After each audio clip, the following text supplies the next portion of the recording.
Ei, Psi, que alegria! Já estamos na nossa quarta aula da segunda semana da TCC. Muito bom ter você aqui comigo. Hoje nós vamos falar um pouquinho sobre prontuários, sobre evolução, esses registros aí que são tão importantes na nossa prática clínica. Vou compartilhar aqui o material da nossa aula. Aproveita aí para se inscrever aqui no canal. Quem quiser fazer parte do curso TCC para profissionais, aproveita que as inscrições são somente até 8 de novembro, ou então até acabarem as vagas, tá bom? Então, se você quiser caminhar juntinho comigo aí, mais de perto, vem para o curso. Vamos então começar a nossa aula de hoje. Por que eu coloquei o título de evolução versus registros? Porque às vezes a gente confunde um pouquinho o que é uma coisa, o que é outra, e aí eu espero que até o fim da aula isso esteja mais claro para você. Então fica comigo até o final, tá bom? Vou passar aqui o slide, agora foi. Bom, não sei vocês, mas comigo é assim, falou de parte burocrática, eu automaticamente já fico com sono, já fico com preguiça. Qualquer outra atividade soa extremamente mais interessante do que fazer a parte burocrática. Então, falou da parte financeira, atualizar a planilha, verificar como é que tá as atualizações ali no prontuário, geralmente já me dá aquele desânimo. Eu gosto da parte prática, de ver ali o acompanhamento, de estudar sobre o caso. E geralmente a maioria das pessoas também tem essa reação aí diante dessa parte mais burocrática. E quando a gente vê que está acumulando, porque já que não é algo que a gente ama fazer, a tendência de procrastinar é maior, principalmente se a gente acha que é difícil. Ou então, se a gente acha que vai ser trabalhoso, que vai gastar muito tempo, a gente vai deixando para depois, e aí, quando vê tudo acumulado, nossa reação é igual a da coreaninha aí. Bate aquele leve desespero, né? Quem nunca? Porém, o que me ajudou a ver o prontuário de outra forma e a reduzir um pouco, pelo menos, a minha procrastinação com essa parte aí da prática clínica, é entender que o prontuário não é apenas ali uma parte burocrática. O prontuário, ele anda de mãos dadas com o tratamento e auxilia demais na compreensão do caso como um todo. Então, a gente vai entender um pouquinho melhor sobre isso aqui hoje. O próprio CFP, Conselho Federal de Psicologia, coloca o seguinte: o registro documental, além de valioso para o psicólogo, por que é valioso para o psicólogo? Tenta pensar aí. O que tem de tão valioso assim no registro documental? Ali tem tudo que se realizou com o paciente. Então, pensa um paciente que você está atendendo há 2 anos. Será que você vai lembrar também quais foram as temáticas trabalhadas no terceiro mês de terapia?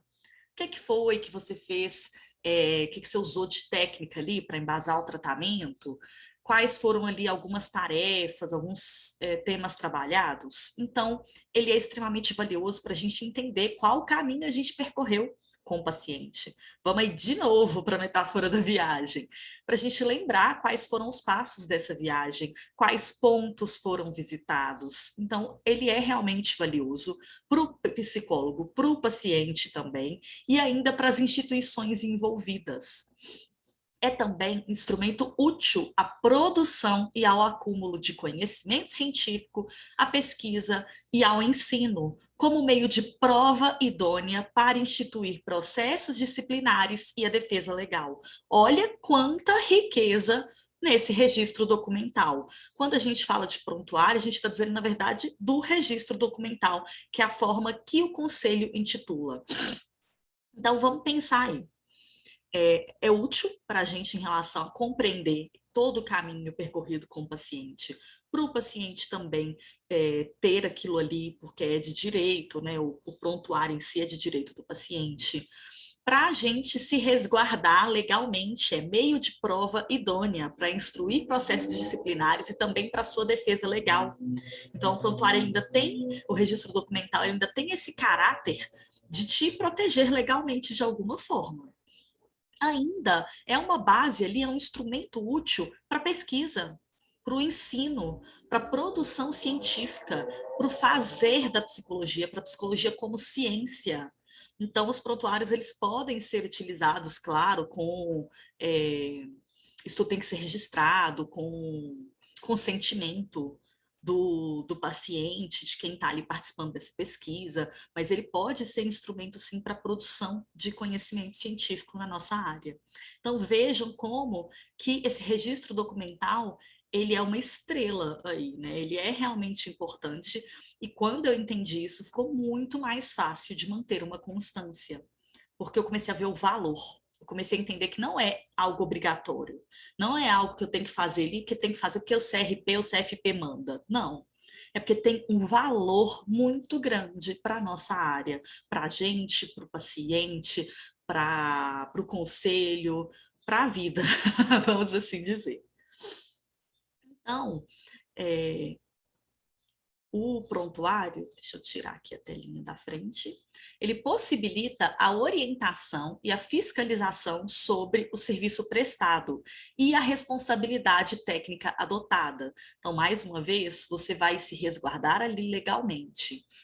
E auxilia a compreender o tratamento oferecido. A nossa memória agradece, né, gente? Para conseguir entender aí o que já foi feito com esse paciente. Então, quando a gente entende isso, a gente fica muito mais tranquila em relação a ter que fazer essa evolução constante, ter que preencher o prontuário psicológico. Além disso, e isso daqui, gente, está tudo relacionado com a resolução, que é a resolução 1 de 2019, de 2009, perdão, 2009. Mas tem também essa resolução do Conselho Federal de Psicologia 10/2005, que considera o seguinte: são deveres fundamentais dos psicólogos fornecer a quem de direito informações concernentes ao trabalho a ser realizado e ao seu objetivo profissional. Como que você vai conseguir fazer isso? Com um prontuário. Informar a quem de direito os resultados decorrentes da prestação de serviços psicológicos, transmitindo somente o que for necessário para a tomada de decisões que afetem o usuário ou beneficiário. Prontuário também é uma forma. Claro que esse fornecer as informações não é apenas pelo prontuário, a gente pode fornecer em sessão também, de N outras formas, mas o prontuário é uma das estratégias, o registro documental, na verdade. Essa questão de transmitir somente o que for necessário é essencial na hora da gente fazer nossas evoluções. Então, a gente tem que tomar cuidado com essa parte ética, de não escrever ali detalhes muito profundos do acompanhamento, porque nele, nesses registros, tem que ter o que for necessário. É um registro sucinto. E também orientar a quem de direito sobre os encaminhamentos apropriados a partir da prestação de serviços psicológicos e fornecer, sempre que solicitado, os documentos pertinentes ao bom termo do trabalho.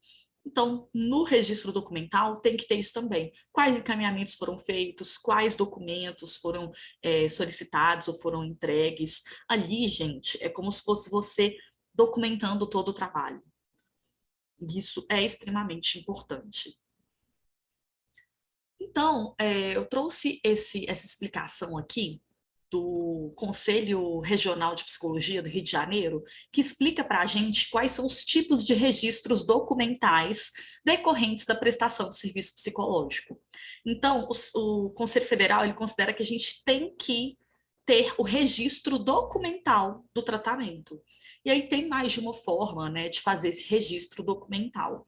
Se você trabalha com uma equipe multidisciplinar, uma equipe multiprofissional, uma clínica, hospital, em qual lugar for, geralmente é indicado o prontuário único. É comum ter o prontuário único, que é um documento utilizado em conjunto com uma equipe. Então, todo mundo faz as evoluções, escreve ali como é que foi o encontro, a sessão, como é que foi o atendimento, o que tem sido feito, o que precisa ser feito, nesse prontuário único. E aí o acesso a esse documento restringe-se, então, à equipe multiprofissional e ao usuário, ou terceiros por ele autorizado pelo usuário.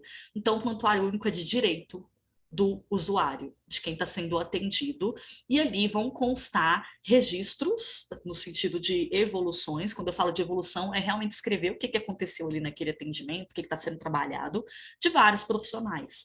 Então, quando você abre o prontuário único, você consegue ter acesso ali ao que o geriatra recomendou para o paciente, o que foi feito, tá tudo nesse prontuário único. Um outro registro documental é o prontuário psicológico, que aí seria um documento produzido pelo psicólogo a partir do atendimento psicológico em uma equipe profissional. A diferença entre prontuário único e psicológico é que esse daqui, o 2, o prontuário psicológico, ele só vai ter informações exclusivamente sobre os aspectos psicológicos. E aí, para o prontuário psicológico, a equipe multiprofissional não pode acessar.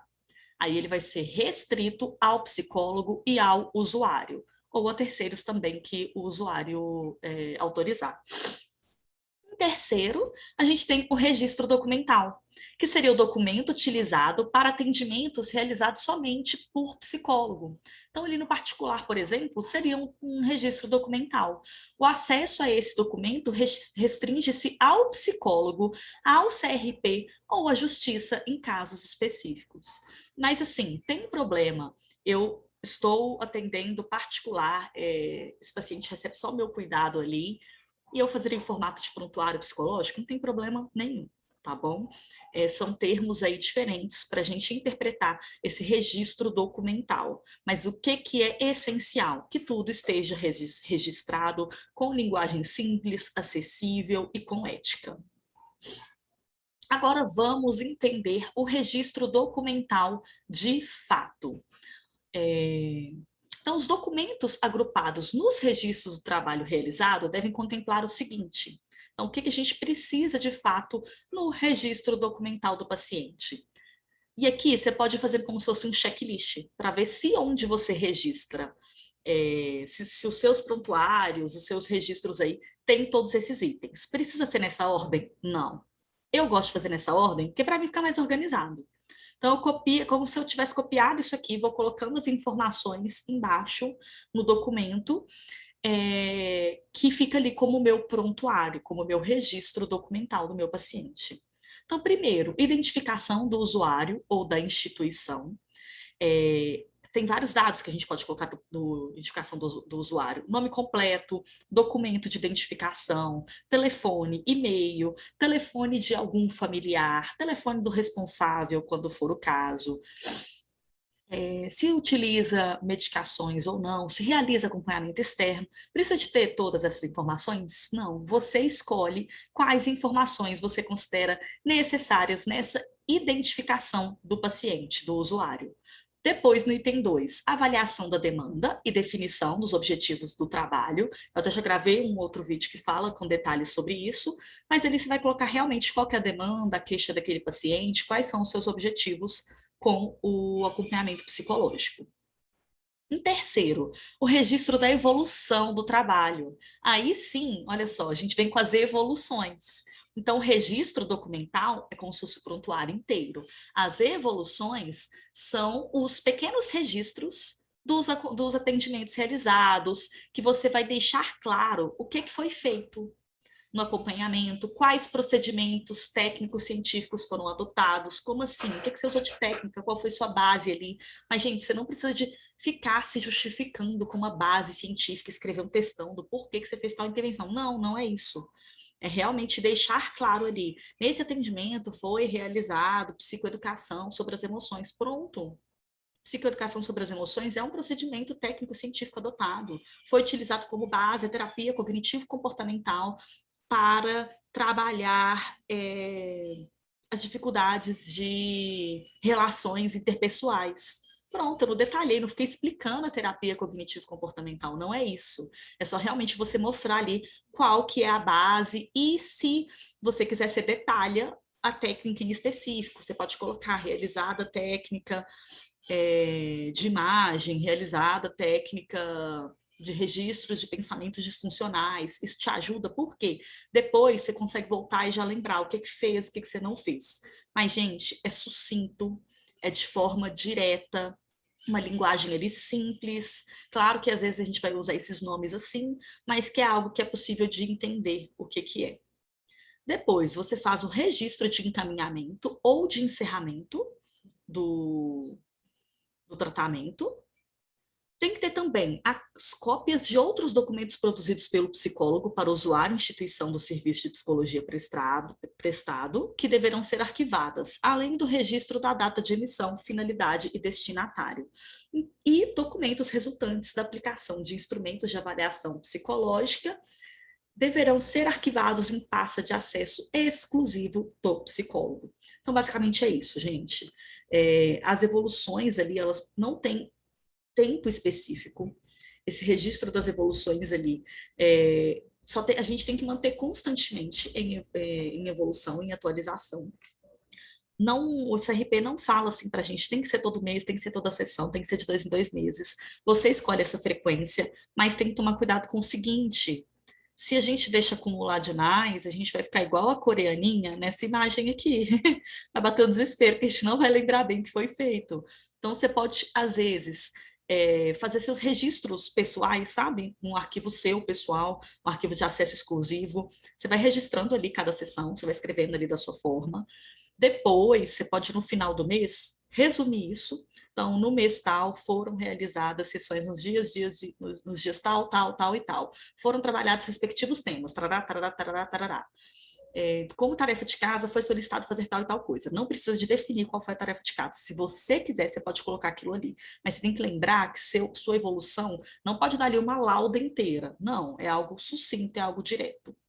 E você tem registrado ali depois também no seu arquivo pessoal outras informações. Então, se vai detalhar demais o que foi feito, Natália, que eu preciso lembrar o que o paciente falou, esse é registro pessoal seu. Isso não vai para o registro documental. A gente não coloca detalhes do tipo, paciente discutiu com o familiar sobre tal tema. Não. Isso vai ali para anotações suas, que pode ser até mesmo no mesmo documento que você faz a formulação de caso.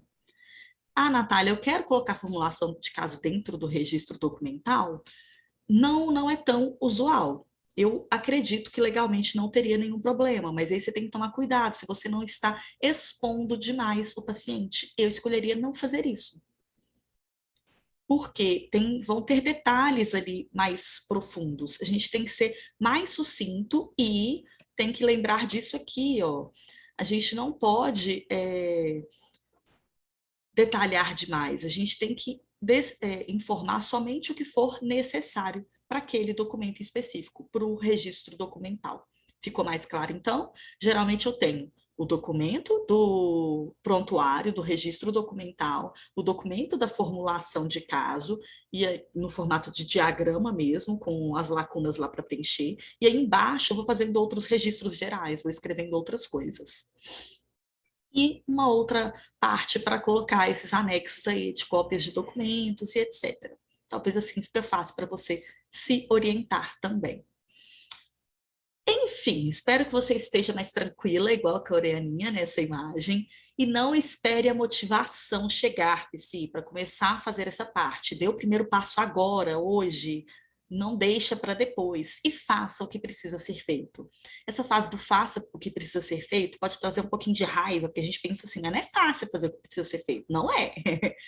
Para ficar mais fácil, a gente tem que se conectar com os nossos valores e as nossas aspirações. Então, por que para você é importante começar a deixar o prontuário em dia? Que você quer se tornar uma psicóloga ética, você quer cada vez mais oferecer um trabalho mais rico para o paciente, estar em dia com essa questão do cumprimento legal do nosso código de ética, se sentir segura, se sentir tranquila, de consciência limpa, de que você está fazendo o trabalho de forma ética, de forma correta. Então, entenda quais são seus valores, o que é importante para você e quais são suas aspirações, os seus desejos em relação a cada temática que é mais difícil. Com o prontuário, inclusive, eu uso muito isso com a atividade física. Eu não gosto de fazer atividade física, se eu esperar motivação, não vou fazer nunca, mas eu faço o que é preciso ser feito, porque tem a ver com os meus valores, a saúde é muito importante para mim, e com o meu desejo, eu quero ser alguém saudável a longo prazo também. Preciso começar agora, não é verdade? Então, que tal deixar aí de desafio para vocês fazer essa atualização do prontuário aí nessa próxima semana? Espero que essa aula de hoje tenha te ajudado um pouquinho.